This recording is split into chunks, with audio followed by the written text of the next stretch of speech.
Qu'est-ce qu'on gagne à rester malheureux? La vraie question, c'est pourquoi est-ce que quelqu'un choisirait de rester malheureux? C'est vrai, pourquoi on aurait envie, pourquoi tu aurais envie de rester mal? Pourquoi on aurait envie de ne pas se sentir bien?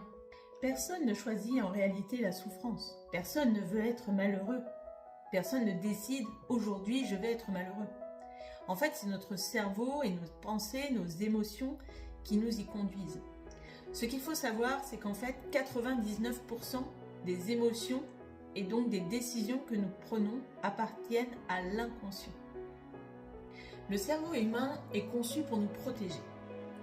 Donc, inconsciemment, il ne veut pas changer les choses qu'il connaît.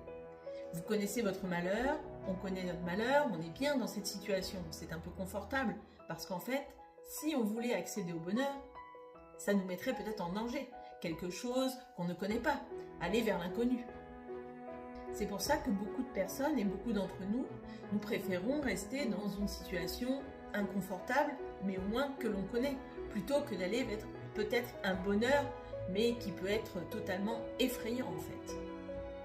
Quand tu es malheureux, qu'est-ce qui se passe inconsciemment? Eh bien, tu te protèges de la peur du rejet, ou par exemple de la peur de l'échec. Tu peux tout à fait te conforter dans la situation actuelle parce que c'est celle que tu connais. Simplement parce que si tu ne fais rien, tu ne risques rien.